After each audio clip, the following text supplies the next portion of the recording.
Sa bawat tao may lihim na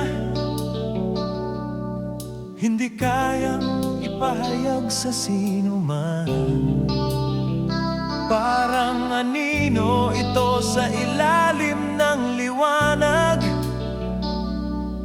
ng araw, nandoon ngunit natatago.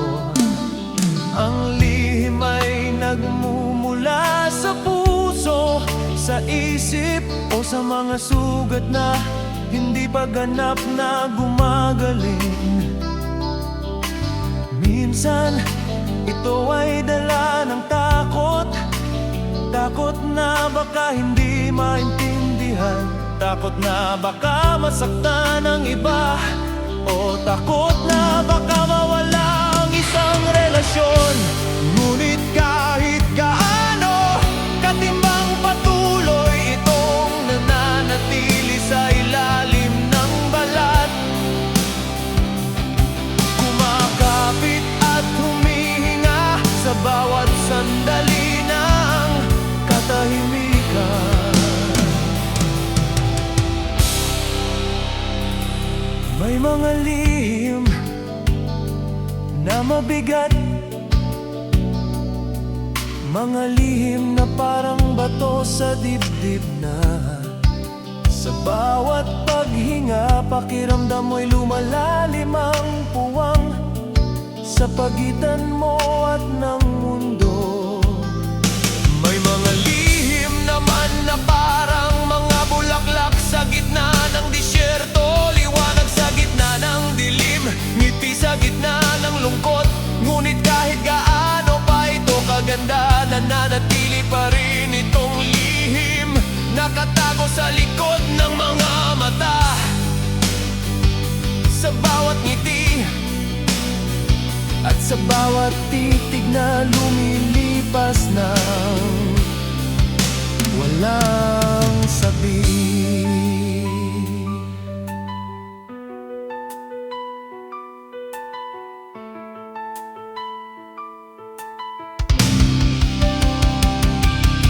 Ang lihim ay nagmumula rin sa pagmamahal.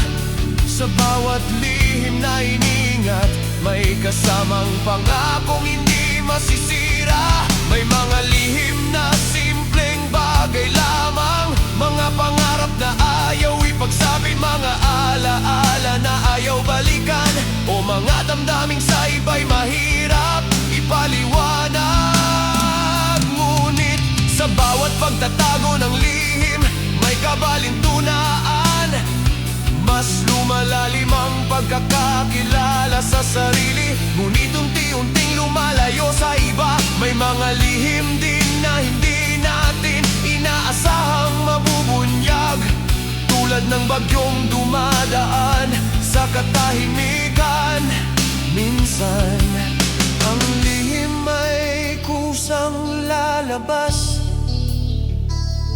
maaari itong magdulot ng kaginhawaan, o maaaring magdulot ng sakit.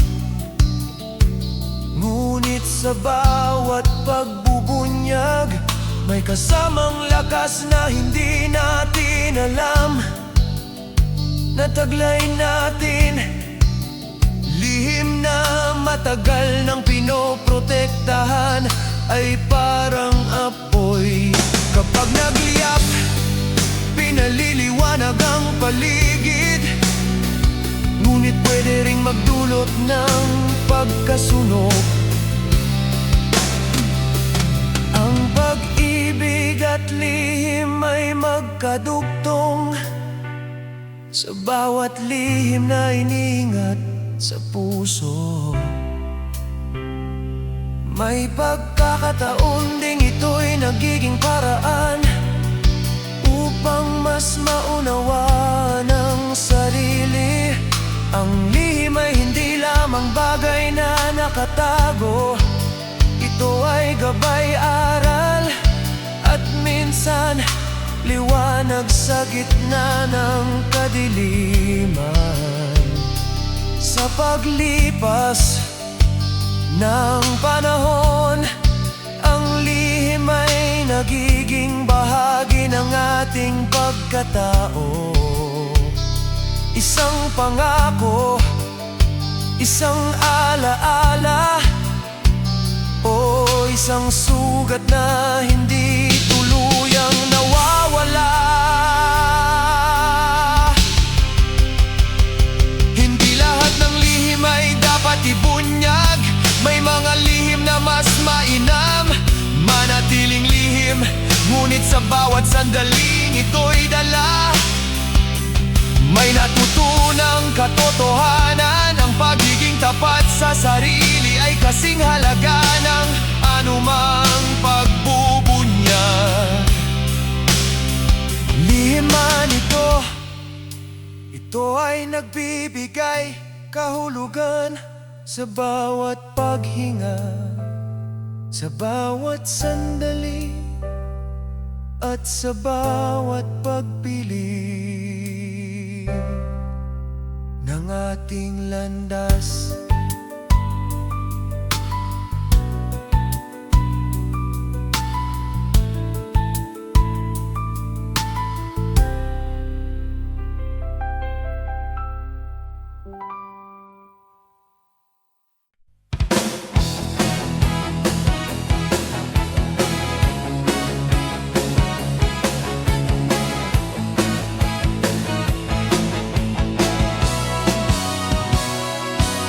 Ang hangin ay hindi nakikita, ngunit tama, ito ay dumadaan sa bawat sulok, pumapasok sa bawat lungga, at dumarampi sa balat ng walang babala.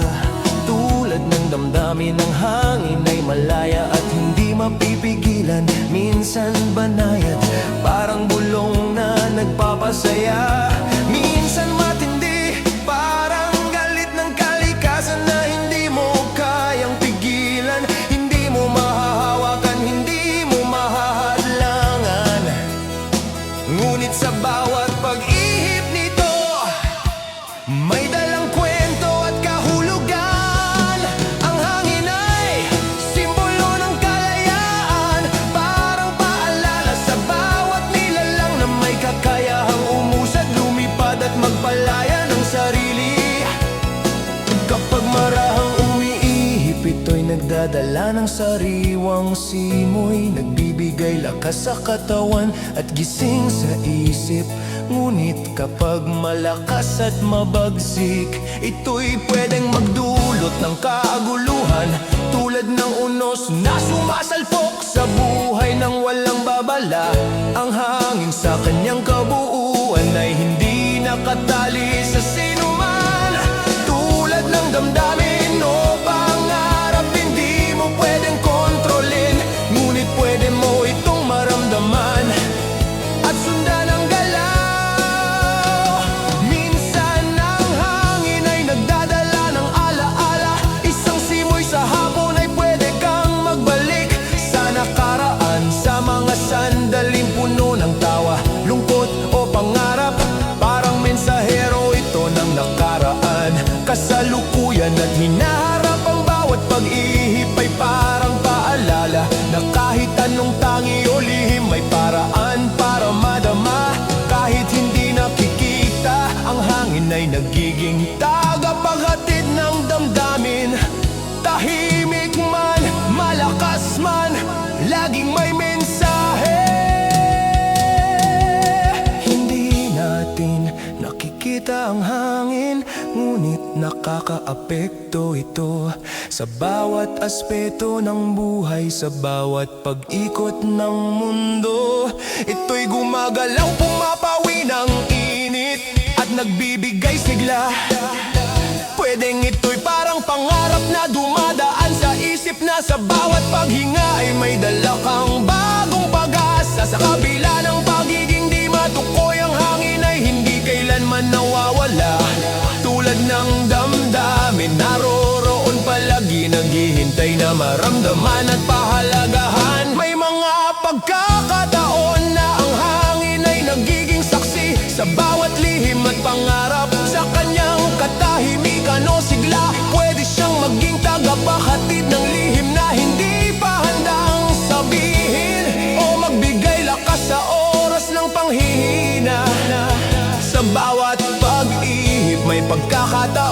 Handang muling magsimula, muling huminga at muling sumubok. Hangin ang nagpapaalala na may bagay na mas malakas kaysa sa atin. Isang puwersa na hindi nakikita, ngunit lubos na nararamdaman sa huli. Ang hangin ay paalala ng buhay, malaya, unpredictable at puno ng posibilidad. Hindi mo man makita, pwede mo itong damhin. Hindi mo man hawakan, pwede mo itong sundan. At sa bawat pagdampi nito sa balat, nag-iiwan ito ng marka, ng alaala at ng gabay sa bawat hakbang ng buhay. Tulad ng hangin, may lakas at ganda sa pagiging malaya, at sa pagtanggap na hindi lahat ng bagay ay kontrolado.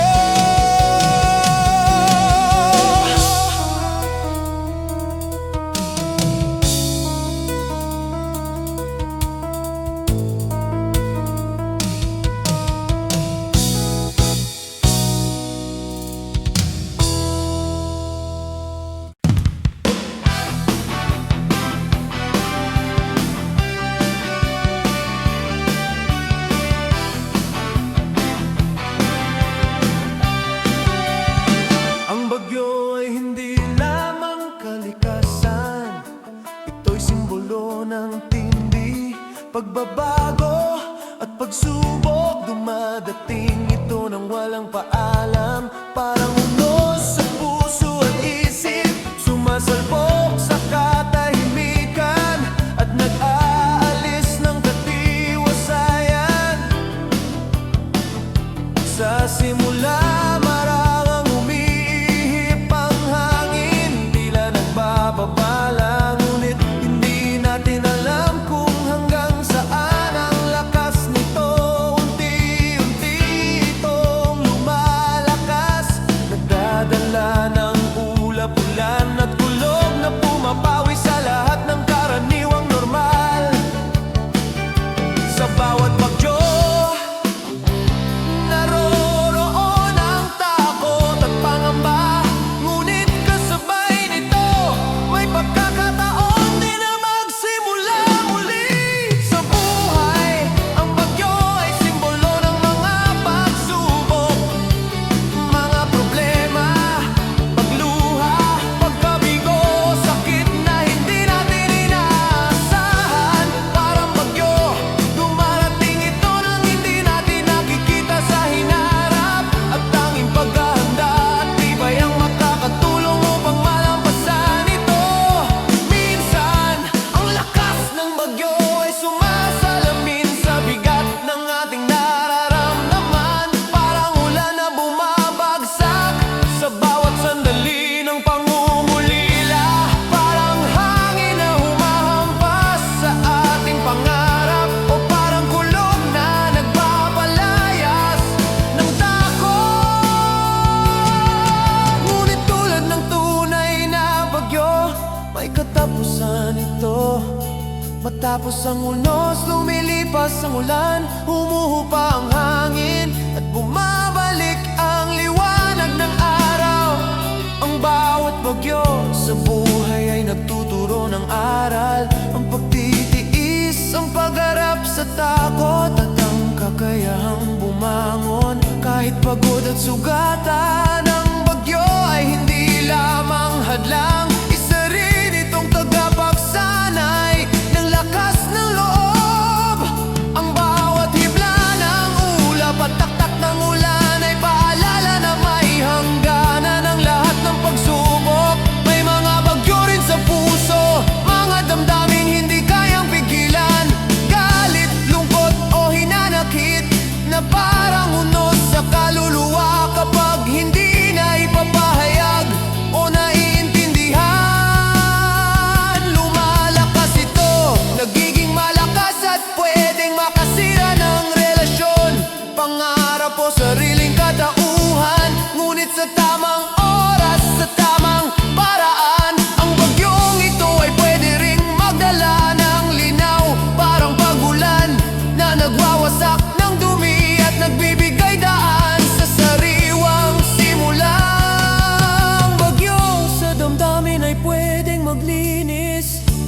lakas sa tao. Ang bagyo ay paalala ng pagbabago at impermanence ng buhay. Walang laging bagyo, ngunit may darating na liwanag pagkatapos. Walang laging sigla, ngunit may darating na pahinga at katahimikan. Sa bawat pagsubok, natuto tayong maging matatag. Matutong huminga sa gitna ng unos at matutong tanggapin na ang bawat bagyo ay bahagi ng ating pag-unlad. Sa huli, ang bagyo ay hindi kaaway, isa itong guro, isa itong paalala na kahit gaano pa kabagsik ang unos, may darating na araw na lilinaw. May simoy na magdadala ng kapayapaan at may pagkakataon na muling bumangon at magpatuloy tulad ng bagyo. Ang buhay ay puno ng pag-ikot, mabilis, mabagsik at minsang nakakatakot. Ngunit sa gitna nito, may lakas at aral na nagmumula sa bawat patak ng ulan at hampas ng hangin.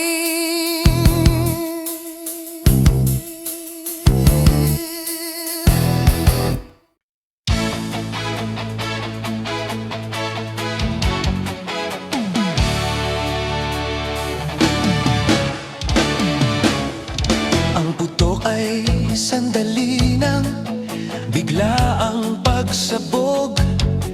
Isang tunog, isang galaw o isang pangyayari na hindi mo inaasahan. Maaaring ito'y literal, tulad ng putok ng baril o paputok. Ngunit pwede rin itong simbolo ng damdamin o pangyayari sa buhay. Galit na sumabog, damdaming matagal nang itinago, o pagkakataong dumating nang walang babala. Ang putok ay palaging may ekto, malakas, mabilis at minsan nakakagulat.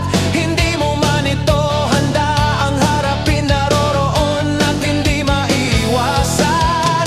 Sa bawat putok may kasamang takot at tensyon, parang oras na humihinto sa paligid. Sandaling lahat ay nakatingin at nakikinig.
sandali nakikita.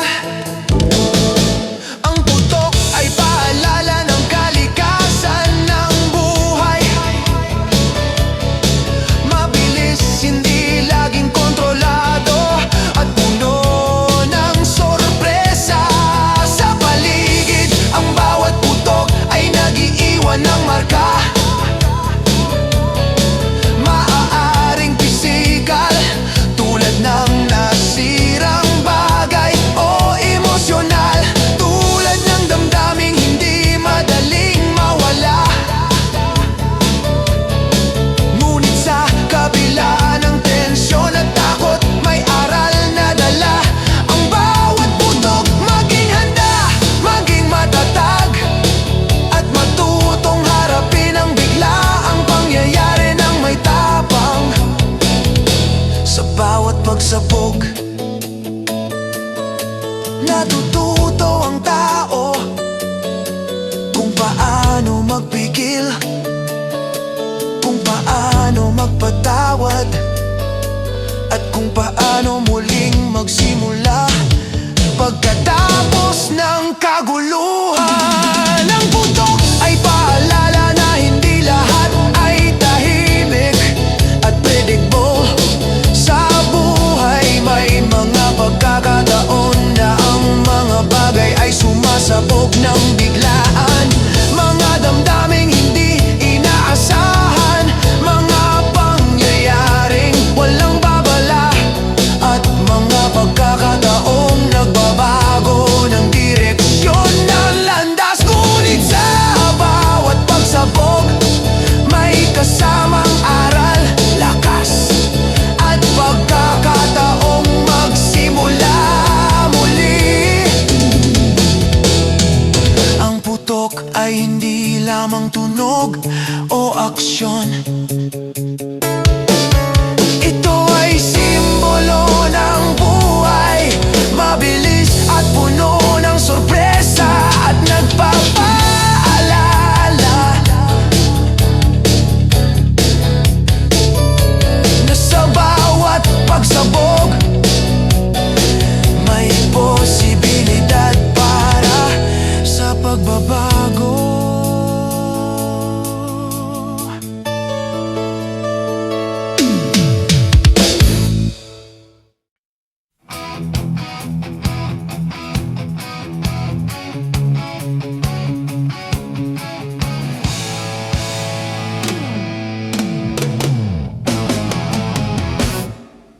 Ang sigla ay damdamin na nagbibigay buhay sa bawat araw. Ito ang enerhiya na gumigising sa katawan at nagpapasigla sa isip. Kapag nararamdaman ang sigla, parang bawat hakbang ay mas magaan. Bawat galaw ay may ritmo, at bawat sandali ay may kulay. Hindi ito laging nakikita sa mata ng iba, ngunit ramdam ng mismong puso at katawan. Ang sigla ay maaaring manggaling sa simpleng bagay, halakhak ng kaibigan, liwanag ng araw, simoy ng hangin, o tagumpay sa maliit o malaking bagay. Ang sigla ay hindi lamang pisikal, ito ay emosyonal at mental. Kapag puno ng sigla ang isang tao, mas madali niyang harapin ang hamon ng buhay. Ang mga problema ay nagiging mas tiyak na malulutas, at ang pagod ay tila hindi ganong mabigat. Ito ang lakas na pumapagitna sa bawat kawalan ng pag-asa, nagbibigay daan upang muling bumangon, at nagdudulot ng panibagong pag-asa. Sa bawat sandaling may sigla, ang mundo ay tila mas maliwanag, at ang mga pangarap ay masabot kamay. May mga pag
saya, hindi maiiwasan na maapektuhan ng iba. Ang isang ngiti, isang halakhak o isang simpleng kilos ay maaaring magbigay sigla sa ibang tao kahit sa sandali lamang. Ito ay nagpapaalala na ang positibong damdamin ay may kapangyarihan, hindi lamang sa sarili kundi pati sa paligid. Hindi rin maikakaila na ang sigla ay may koneksyon sa kalusugan. Kapag ang katawan ay masigla, mas malakas ang resistensya, mas malinaw ang isip at mas maayos ang pakikitungo sa iba. Ngunit higit pa rito, ang sigla ay estado ng puso, ang kakayahang tumanggap ng buhay ng may bukas na puso, ang kagustuhang harapin ang hamon ng may tapang at ng pagnanais na maranasan ang bawat sandali ng buong puso.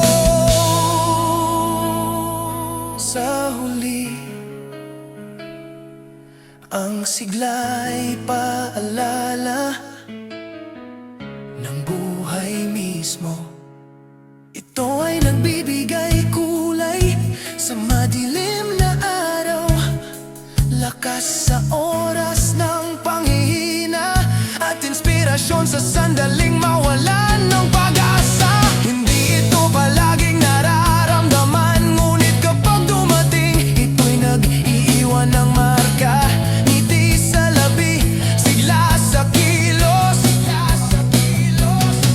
At liwanag sa puso, ang sigla ay hindi lamang damdamin. Ito ay puwersa, liwanag at gabay na nagpapaalala na sa bawat sandali may dahilan para magsaya, mangarap at magmahal sa buhay.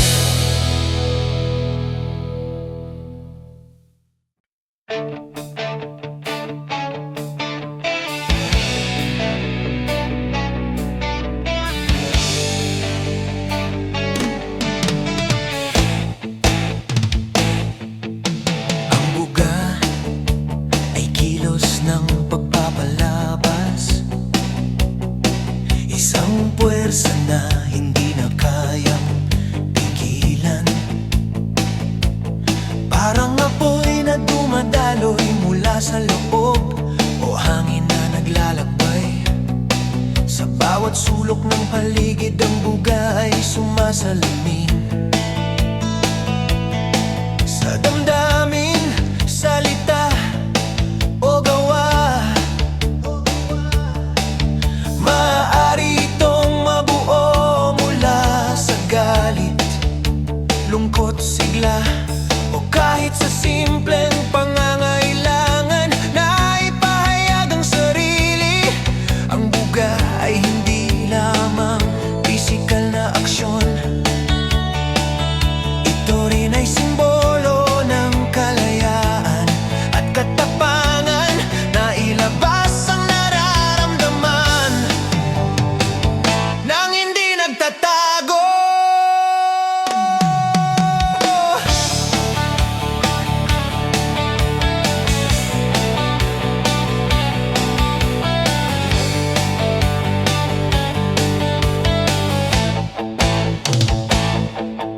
Sa damdamin, ang buga ay maaaring pagsabog ng damdamin matagal nang itinago. Mga salitang hindi nasabi, mga luha na hindi na ipakita, o mga pangarap na pinigilan. Lahat ito ay nagiging buga sa tamang sandali, parang ilog na biglang sumabog mula sa kanyang pampang. Ang buga ay lumalabas ng malakas, walang takot at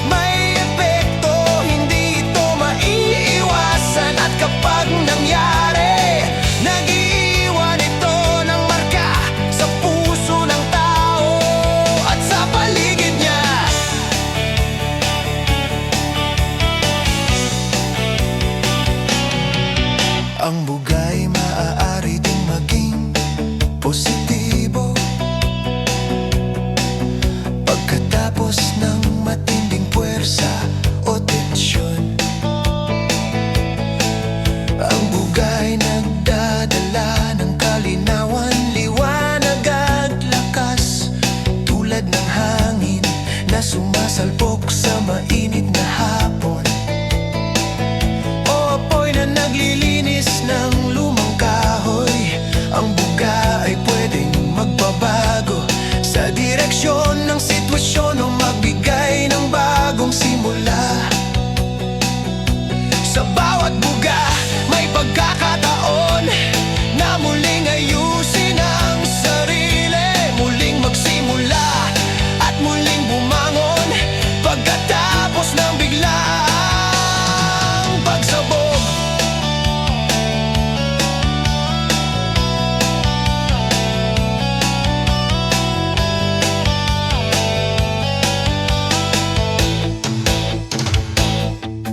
Sa lipunan, ang buga ay nakakaapekto.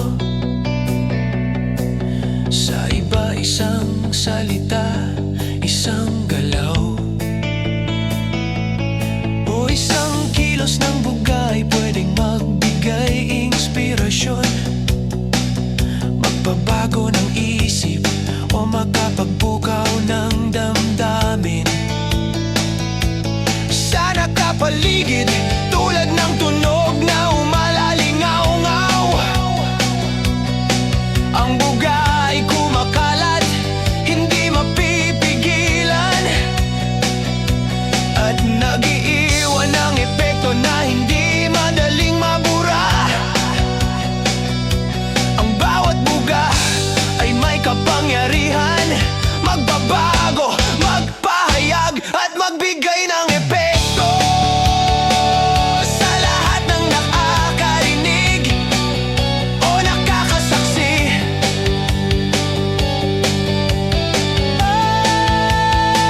Ay, may mga pagkakataon na ang buga ay hindi inaasahan.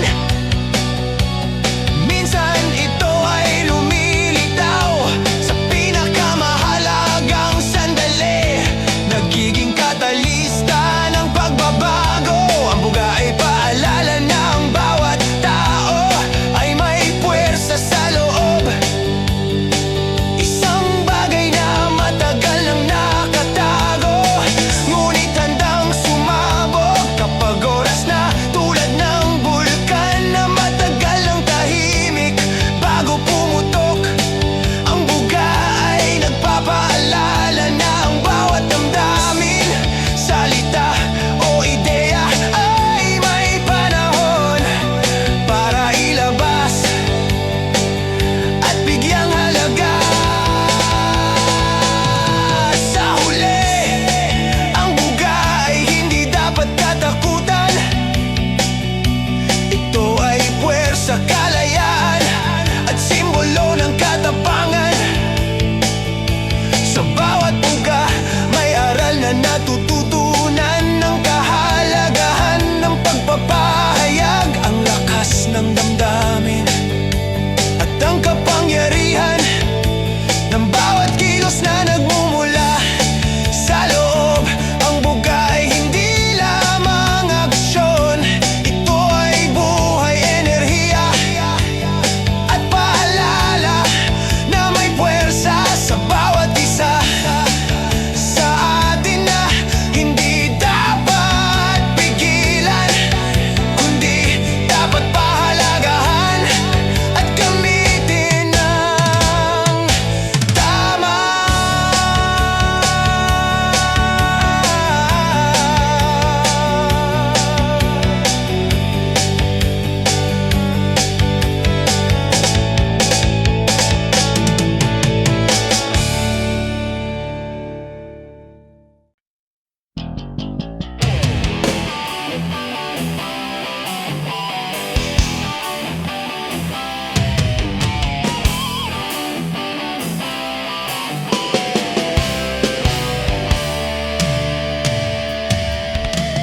Ang digma ay hindi lamang labanan ng sandata o teritoryo. Ito ay simbolo ng tensyon sa lungatan at pagsubok ng lakas, pisikal man o emosyonal. Sa bawat digma may kasamang galit, takot at determinasyon.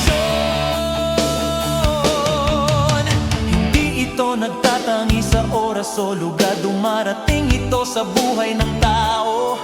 Sa pagitan ng individual at lipunan o sa loob ng sariling puso, ang digma ay puwersa na sumusubok sa tibay ng kataruhan, sa kakayahang harapin ang hamon at sa tapang na ipaglaban ang paninindigan. Sa digma may takot at pangamba, ang bawat hakbang ay puno ng pag-iingat, bawat galaw ay may kalkuladong diskarte, at bawat sandali ay may tensyon, parang unos na nagbabanta sa katahimikan. Ang digma ay nagpapakita ng kahinaan at lakas ng sabay, ngunit sa gitna ng kaguluhan may pagkakataon ding matutunan ng disiplina, pagtitiis at kahalagahan ng estratehiya. Ang digma ay hindi lamang labanan sa labas, ito rin ay labanan sa loob ng sarili. Ang digma ay nagmumula sa maraming anyo, maaari itong makamtan sa literal na laban, sa mga alitan sa pagitan ng mga tao o sa mga panloob na labanan. Damdamin parang apoy na sumisiklab sa katahimikan. Ang digma ay nag-iwan ng marka, nasira man o natutunan. Ang epekto nito ay hindi madaling mabura, ang bawat sugat, pagkatalo o panalo ay nagdudulot ng aral na pwede ring magbigay lakas sa susunod na laban. Sa lipunan, ang digma ay nagtuturo ng kahalagahan ng pangpag-aisa at pakikipagtulungan. Ang bawat tao ay may papel sa labanan, ang bawat aksyon, salita at desisyon ay nag-iimpluwensya sa resulta, tulad ng alon ng dagat na dumadaloy sa baybayin. Ang digma ay hindi lamang sumasalamin sa individual, kundi sa kabuuan ng komunidad. Ang digma ay paalala na ang lakas ng isang tao ay pwedeng masundan o mapalakas ng lakas ng nakapaligid. Ang digma rin ay simbolo ng katapangan, sa bawat laban may pagkakataon na matutunan ang kahalagahan ng pagpipigil, ang lakas ng loob na ipaglaban ng tama, at ang aral na hindi lahat ng laban ay kailangang manalo minsan. Ang digma ay nagtuturo rin ng pagpapatawad, ang lakas ng isang tao ay hindi lamang nasusukat sa kung gaano karaming laban ang kanyang natalo o napagtagumpayan, kundi sa kakayahan niyang bumangon at muling magsimula sa huli. Ang digma ay hindi lang puwersa ng gulo, ito ay guro, ito ay paalala na sa bawat tensyon, pagkakaiba at hamon may natutunan na mahahalagang aral sa buhay. Ang digma ay sumasalamin sa kakayahan ng tao na harapin ang hindi inaasahan, lumaban sa hamon at matutong maging matatag.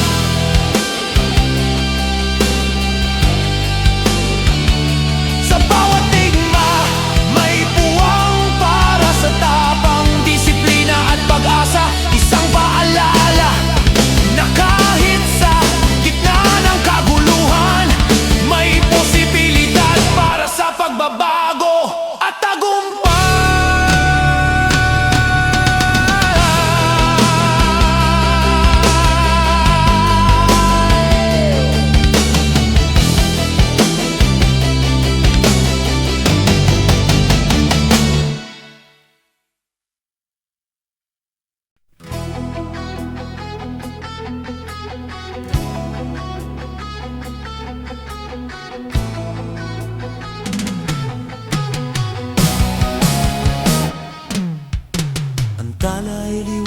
Sa dilim, isang gabay, Sa gabing walang bituin, isang ilaw sa landas na malabo ang direksyon. Hindi man ito kasing laki ng buwan o araw. Ang tala'y may kakayahang magbigay ng pag-asa at inspirasyon sa mga naglalakbay. Sa bawat titig, ito'y paalala na kahit sa pinakamadilim na sandali, may liwanag na pwedeng gabayan ang puso at isip. Tulad ng pangarap at pag-asa, ang tala ay naroroon, tahimik ngunit matatag. Sa buhay ang tala ay simbolo ng gabay at direksyon. Kapag naliligaw o nawawala sa daan, ang pagtingin sa tala ay nagbabalik ng tiwala at lakas. Hindi ito pwedeng hawakan, ngunit pwede itong sundan. Sa bawat hakbang na sinusubaybayan, ang liwanag nito may katiyagan na kahit ang pinakamadilim na gabi ay may hangganan. At may liwanag na magbabalik ng sigla. Ang tala ay hindi lamang liwanag sa kalangitan, ito rin ay liwanag sa loob, sa puso at isip ng tao. Ang tala'y inspirasyon, maraming pangarap at ideya ang nabuo sa ilalim ng liwanag nito. Ang mga matagal nang iniisip at pinapangarap ay nagiging malinaw, parang mga daang pwedeng tahakin. Tulad ng mga bituin na naglalakbay sa langit, ang tala ay nagtuturo na kahit maliit, pwede kang maging gabay sa iba. Ang bawat sandali na nakatingin sa tala ay pagkakataon upang magmuni-muni, magplano at muling magsimula. May mga tala rin na simbolo ng alaala. Ang bawat titik sa kanya ay nagbabalik ng nakaraan. Mga alaala ng saya, lungkot o pagmamahal, parang lihim na mensahero mula sa kalangitan. Ang tala ay nagpapaalala ng mga bagay na minsang mahalaga, at minsan ng mga pangarap na hindi pa natutupad. Sa bawat liwanag na ibinubuga nito, may kasamang kapayapaan at pangako na hindi nagbabago. Hindi lahat ng tala ay kasing linaw o kasing liwanag ng iba. May mga pagkakataon na natatabunan ng ulap-ulan o ng dilim ng gabi, ngunit kahit ganon, patuloy itong nariyan matyaga, tahimik at hindi sumusuko. Tulad ng tao, ang tala ay matatag sa kapila ng unos at pagbabago, nagbibigay inspirasyon kahit hindi napapansin ng iba. Sa huli, ang tala ay paalala sa bawat dilim, ay may liwanag, isa itong simbolo ng pag-asa, gabay at inspirasyon. Sa bawat titik sa tala natututo ang tao na kahit maliit ang ilaw, sapat ito upang makahanap ng direksyon, magkaroon ng pag-asa at magpatuloy sa paglakad. Ang tala ay hindi lamang bituin sa kalangitan, ito ay liwanag sa puso, gabay sa isip at paalala na sa bawat gabi may pag-asa at posibilidad na magbukas muli ang liwanag.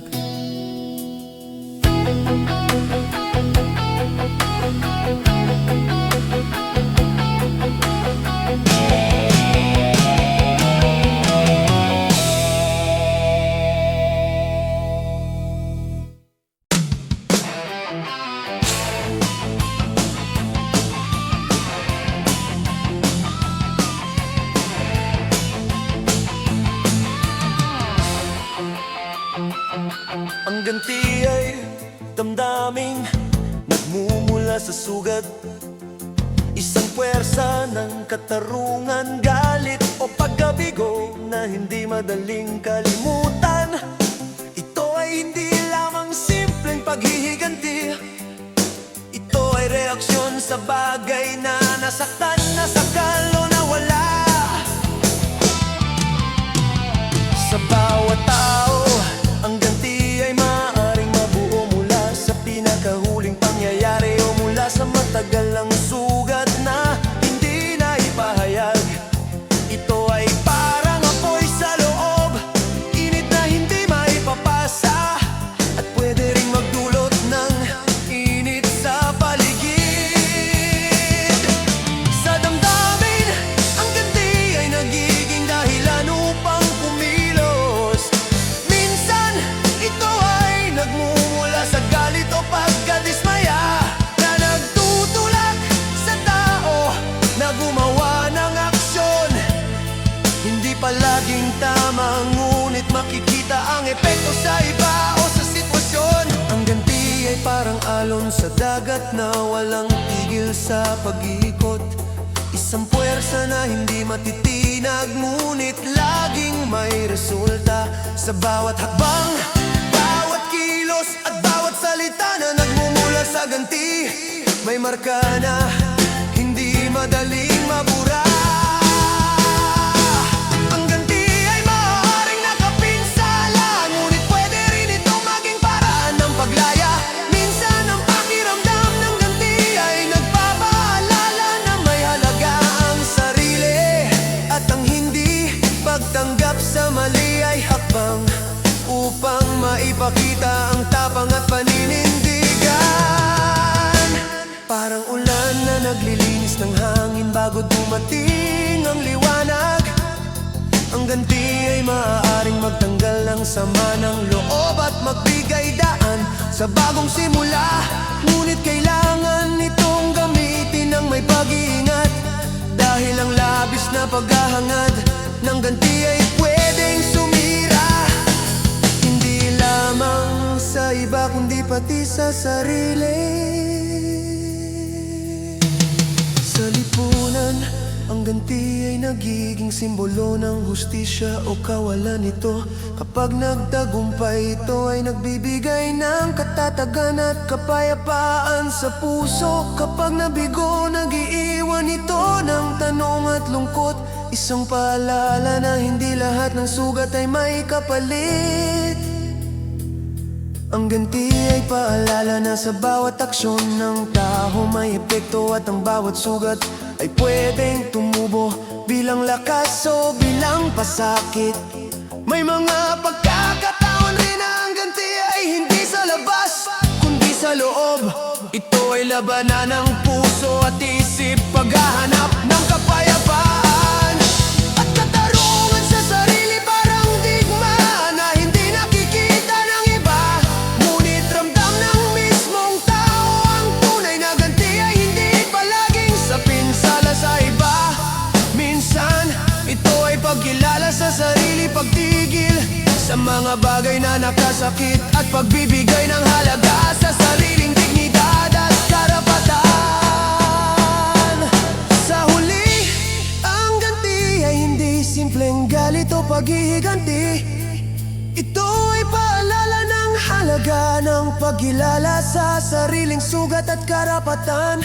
Ito ay simbolo ng lakas, tapang at pagpapasya. Sa bawat ganti natututo ang tao na hindi lahat ay dapat tiisin, na may karapatan siyang ipagtanggol ang sarili, at nasa bawat hakbang na may hangarin, may aral na natutunan. Ang ganti ay puwersa, ngunit pwedeng maging gabay sa tamang landas kung ito ay naiintindihan at ginamit ng tama.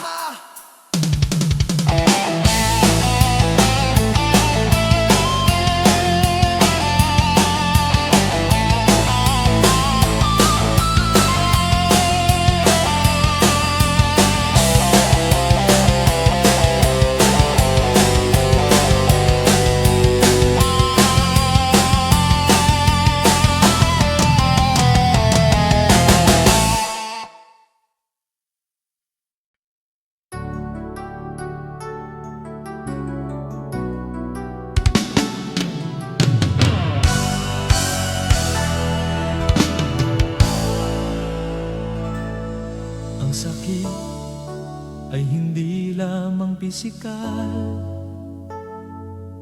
ito rin ay emosyonal at mental.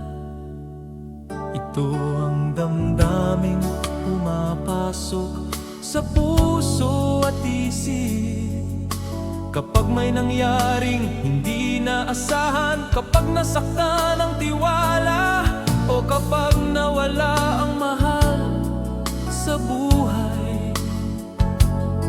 Ang sakit ay parang unos na dumarating nang walang babala. Hindi mo alam kung gaano katindi at minsan hindi mo rin alam kung paano ito haharapin.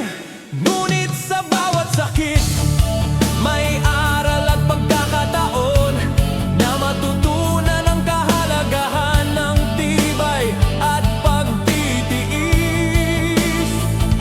Sa emosyon, ang sakit ay nagmumula sa pagkabigo, pagkatalo o pagkawala, parang bato sa dibdib. Ang bawat paghinga ay mabigat at bawat sandali ay puno ng lungkot.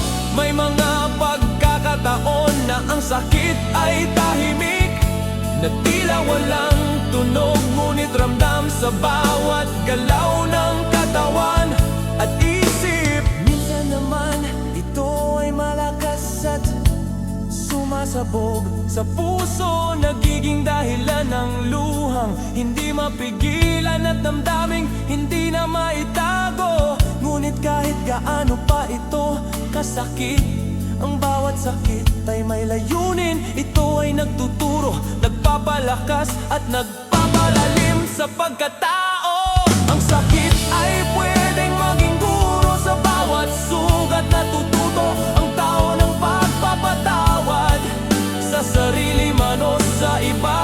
Natututo rin ang kahalagahan ng pagtanggap na hindi lahat ng bagay ay kontrolado, at may mga pangyayari na kailangang tanggapin upang magpatuloy. Ang sakit ay hindi lamang pasakit, ito rin ay paraan upang mas maunawaan ang sarili at mas pahalagahan ang mga bagay na dati ay tila normal lamang.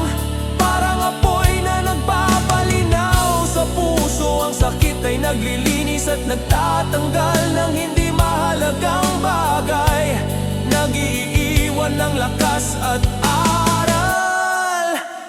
Sa lipunan, ang sakit ay nagbubukas ng empatya at pag-unawa. Kapag nakaranas ng sariling sakit, mas naiintindihan ang pinagdadaanan ng iba. Ang bawat luhang pinakawalan, bawat luha na hindi na itago ay nagiging tulay upang maramdaman ang damdamin ng kapwa. Ang sakit ay paalala na ang bawat tao ay may pinagdadaanan, at sa bawat karanasan ng pasakit may puwang para sa pag-unawa at malasakit. May sakit rin sa katahimikan, ang tahimik na sakit ay maaaring pinakamalupit, sapagkat ito'y pinapasan ng hindi nakikita ng iba. Ngunit sa kabila nito, ang bawat sandaling puno ng sakit ay nagtuturo rin ng katatagan, ang kakayahang huminga, tumayo at magpatuloy kahit sa gitna ng dilim. Ang sakit ay hindi permanente, ito ay pansamantala, ngunit may kakayahang baguhin ang tao. Sa huli, ang sakit ay bahagi ng buhay, hindi ito dapat katakutan, ngunit dapat harapin at intindihin. Ito ay simbolo ng damdamin, karanasan at paglago. Sa bawat sakit natututo ang tao ng tibay, tapang at kahalagahan ng bawat sandali. Ang sakit ay hindi lamang pasakit, ito rin ay guro, gabay at paalala na sa kabila ng lahat may pagkakataon para sa paghilom at muling pagbangon.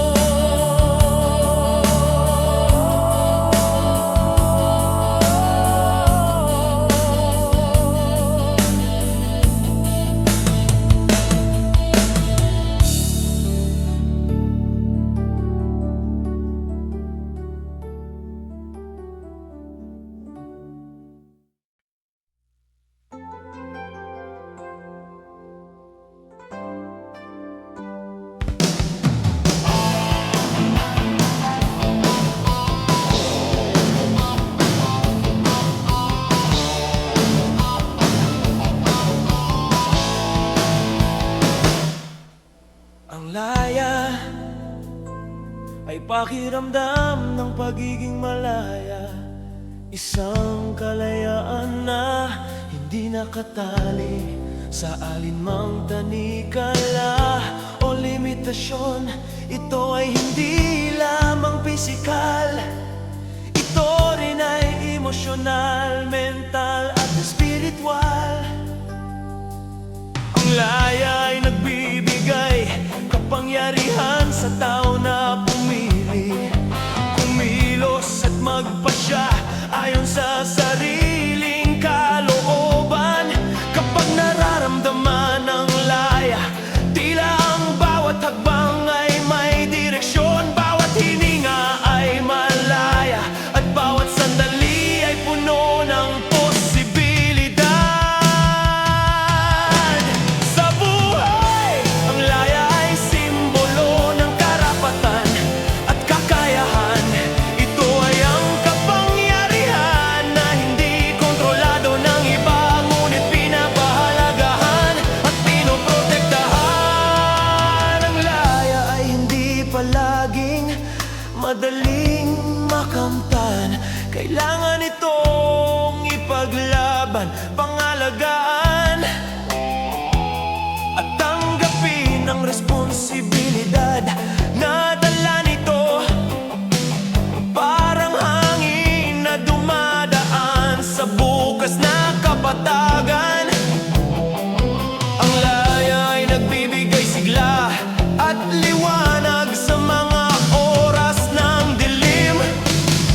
May laya rin sa damdamin, ito ang kakayahan na hindi mapigilan ng takot, pangamba o lungkot. Ang isang taong may laya sa puso ay may tapang na harapin ang sariling damdamin, tanggapin ang sarili at itagyod ang paninindigan. Tulad ng ibong lumilipad sa kalangitan, ang laya ay nagpapakita na ang tao ay pwedeng pumili ng direksyon, bumangon mula sa pagkakadapa at magpatuloy sa kabila ng unos at pagsubok. Ang laya ay may koneksyon sa pananaw sa buhay. Kapag may laya ang isip, mas malinaw ang desisyon, mas maayos ang relasyon, at mas madali ang pagtanggap sa mga pagbabago. Hindi ito nangangahulugang walang limitasyon, ngunit ang laya ay nagbibigay kakayahan upang kumilos ng may kaalaman at pagpapasya. Ang tunay na laya ay may kasamang pananagutan, at sa bawat pagpili may kasamang aral at lakas na natutunan. Sa lipunan, ang laya ay simbolo ng dignidad at karapatan. Ang bawat tao ay may kakayahang magdesisyon para sa sarili, ngunit may obligasyon ding igalang ang laya ng iba. Tulad ng alon sa dagat na sumasalpok sa dalampasigan, ang laya ay puwersa na nagbibigay galaw sa mundo, nagdadala ng pagbabago at nagbibigay daan sa pag-unlad. Ang bawat hakbang na ginawa sa laya ay nagbubukas ng posibilidad para sa mas makabuluhang buhay at mas matatag na pagkatao. Hindi laging madali ang laya, minsan ito ay kinakaharap ang hamon ng takot, pangamba o panghihimasok ng iba. Ngunit sa bawat pagsubok, ang laya ay nagpapaalala na ang tao ay may kakayahang bumangon, harapin ang hamon at muling magsimula. Ang laya ay hindi lamang isang estado, ito ay puwersa, inspirasyon at gabay. Sa huli, ang laya ay paalala ng kakayahan ng tao na mabuhay nang may sariling desisyon. Ito ay simbolong tapang, determinasyon at pagkakaroon ng direksyon sa buhay. Ang laya ay hindi lamang karapatan, ito rin ay regalo responsibilidad at puwersa na nagpapaalala na sa bawat sandali may kakayahan kang pumili, kumilos at maging tunay na malaya sa puso, isip at damdamin.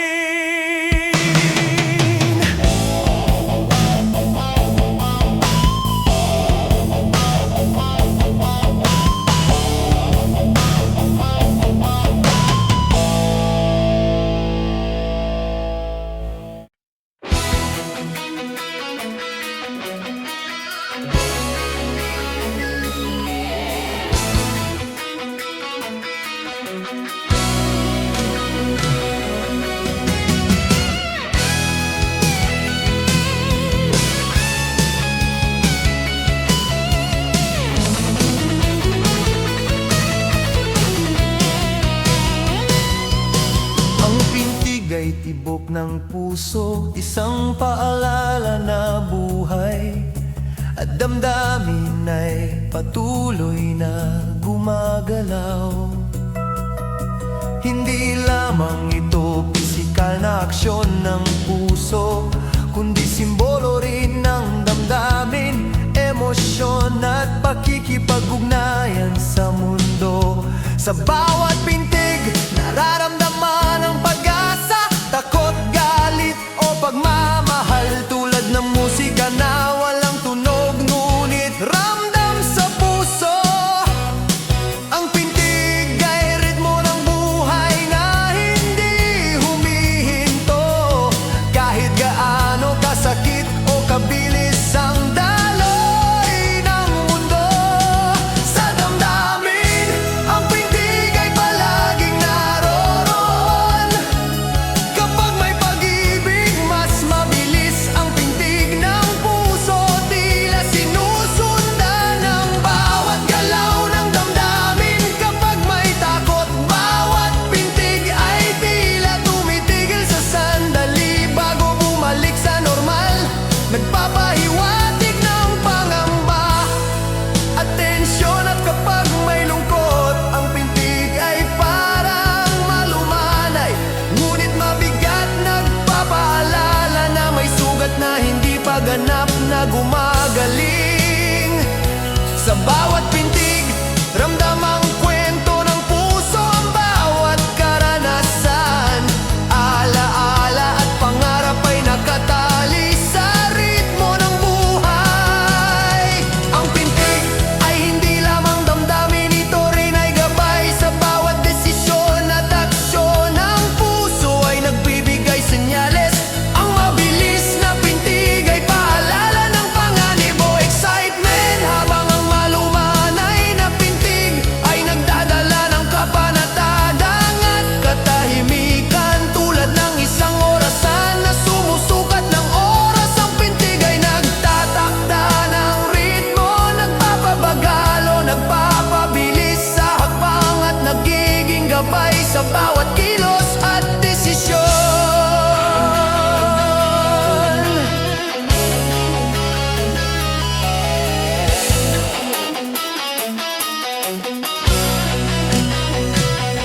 Sa relasyon, ang pintig ay koneksyon. Ang bawat titig, salita o haplos ay pwedeng magpabilis ng pintig. Nagpapakita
nagbibigay lakas at gabay sa hinaharap sa huli.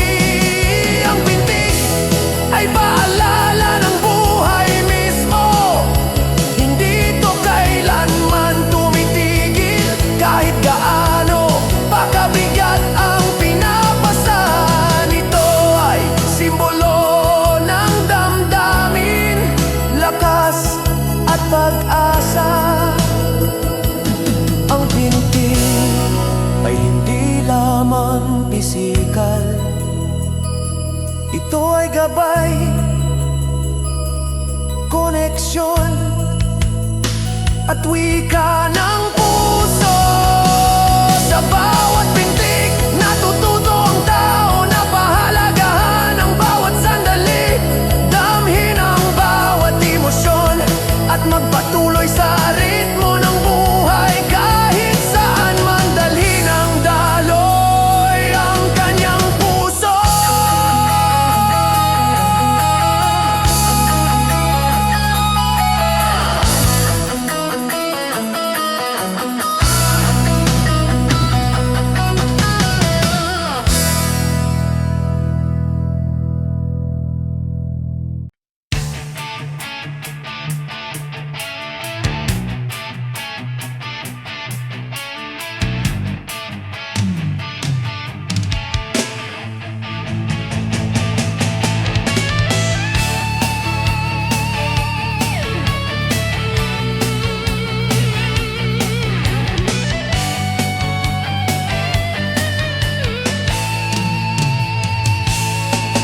Ang bagsik ay lakas na walang kapaguran, isang puwersa na hindi pwedeng baliwalain. Maaari itong makita sa kalikasan,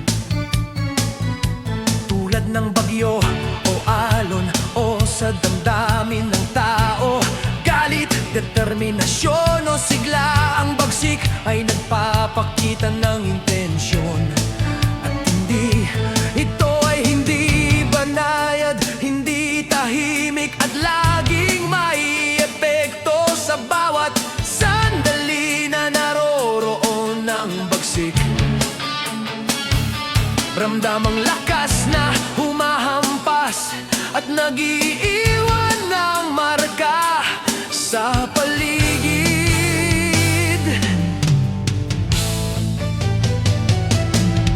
Sa damdamin, ang bagsik ay simbolo ng tindi ng emosyon.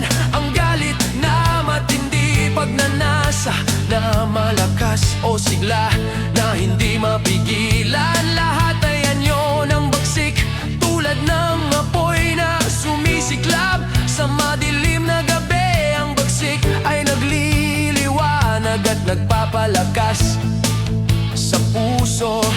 Ngunit gaya ng apoy, pwede rin itong sumunog, magdulot ng pinsala at gumawa ng kaguluhan kung hindi maingat na pangangalagaan.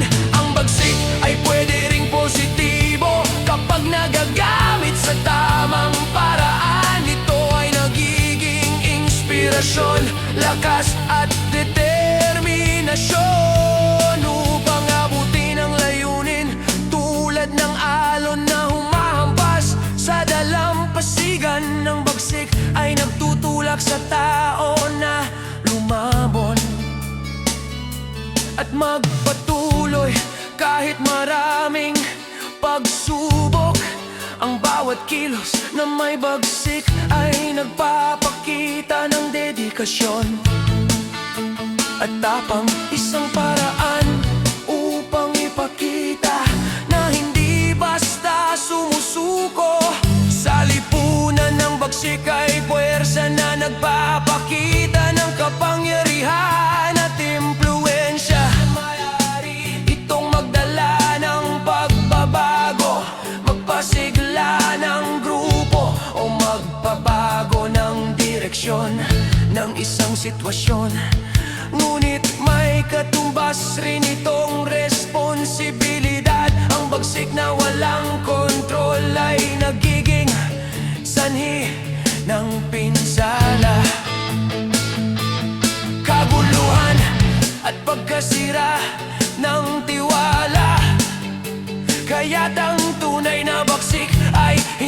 lamang tungkol sa lakas, kundi sa tamang paggamit ng lakas at kapangyarihan.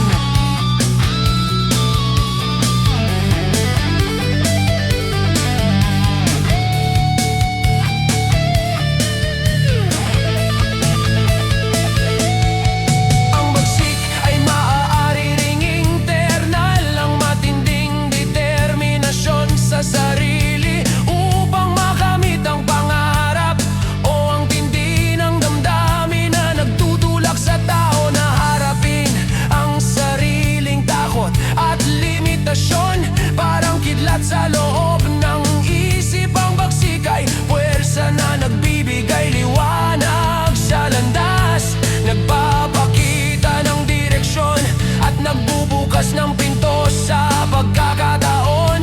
Sa bawat pintig ng damdamin at lakas ng loob, ang bagsik ay nagpapaalala na may kapangyarihan sa loob ng tao na hindi dapat maliitin. Sa huli, ang bagsik ay paalala ng tindi ng buhay. Ito ay puwersa, lakas at determinasyon, isang tanda ng tao at kalikasan ay may kakayahang magdulot ng epekto, mabuti man o masama. Ang bagsik ay hindi lamang agresyon o galit, ito rin ay inspirasyon, tapang at gabay sa tamang paggamit. Ang bagsik ay nagiging lakas upang bumangon, lumaban at magsimula muli. Tulad ng alon at bagyo, ang bagsik ay puwersa na hindi maiiwasan, ngunit pwedeng gabayan upang magdala ng liwanag, lakas, lakas at pagbabago.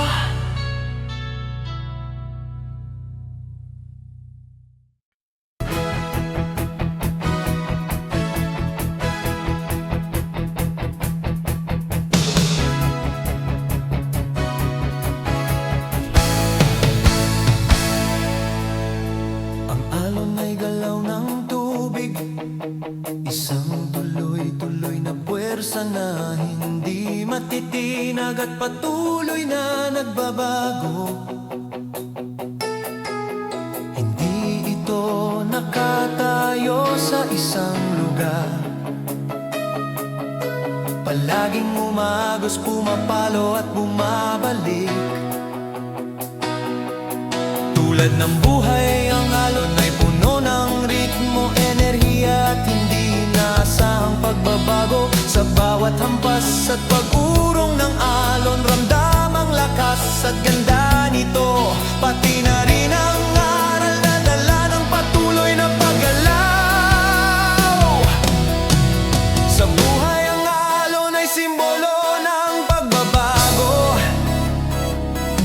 tulad ng tubig na sumusunod sa agos. Ang tao ay pwedeng madala sa mga pangyayari na hindi niya kontrolado.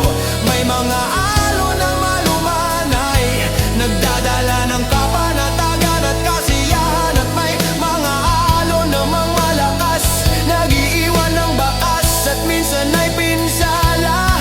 Ngunit sa bawat alon may pagkakataon na matutunan ng pasensya, maging matatag sa harap ng hamon, at tanggapin ang pagbabago bilang bahagi ng pagunlad. Ang alon ay puwersa ng emosyon, tulad ng damdamin ng tao.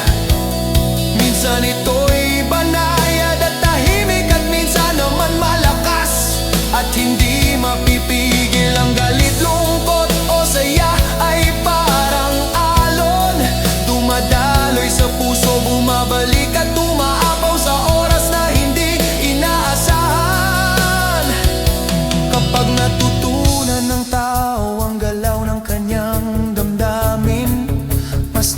nagiging malinaw kung paano haharapin ang bawat hampas at pagurong, at paano panatilihin ang balanse sa gitna ng kaguluhan.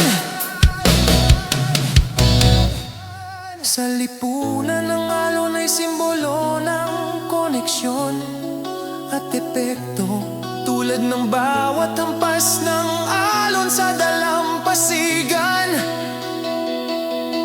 Bawat kilos, salita at desisyon ng tao ay may epekto sa nakapaligid. Ang alon ay nagpapaalala na ang bawat galaw, gaano man kaliit, ay pwedeng magdulot ng pagbabago. Ang isang maliit na hakbang ay pwedeng humantong sa mas malawak na epekto, tulad ng maliit na alon na nagiging malakas sa pagdaan ng panahon. May alon rin sa pag-iisip at inspirasyon.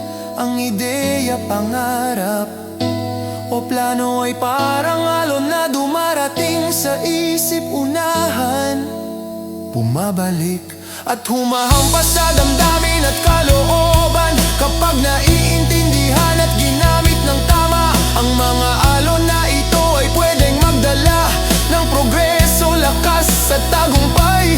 Ngunit kapag hindi na pamahalaan, pwede rin itong magdulot ng kalituhan at pagkaligaw. Sa huli, ang alon ay paalala ng buhay, patuloy puno ng ritmo, hindi laging predictable,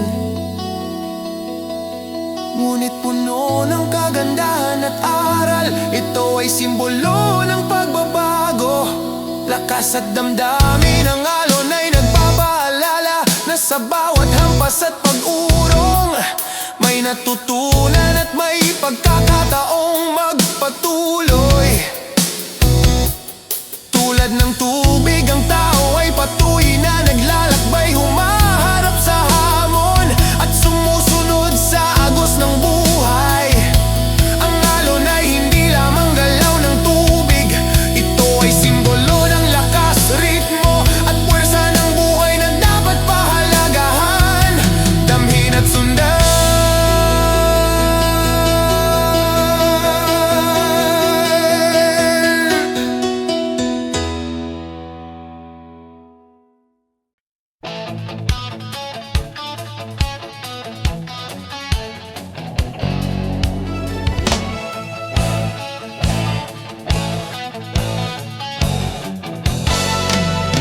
Ang kulog ay tunog ng lakas, isang pagsabog sa kalangitan na hindi maiwasan at agad na naririnig.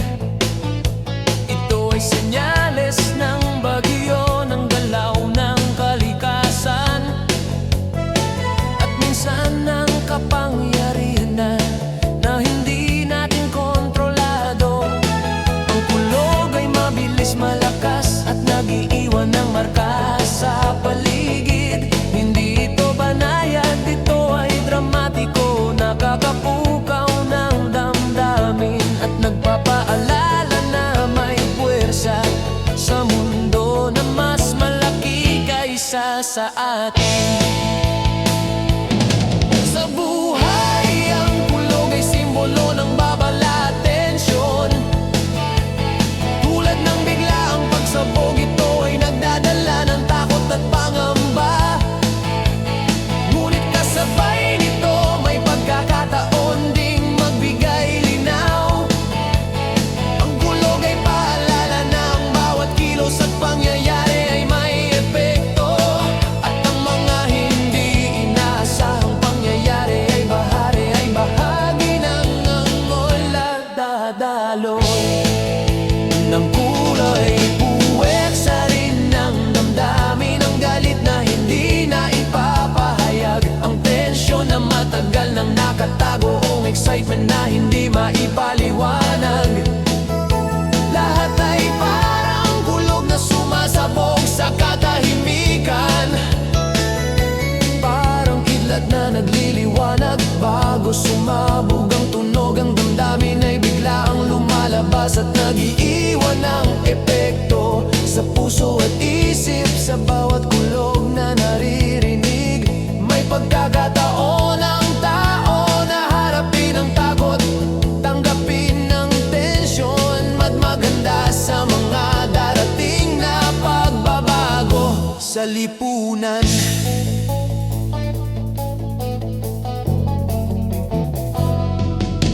Ang kulog ay simbolo ng epekto at impluensya, tulad ng bawat tunog na umanalingaw-ngaw sa kapaligiran. Ang mga kilos at salita ng tao ay may epekto sa iba.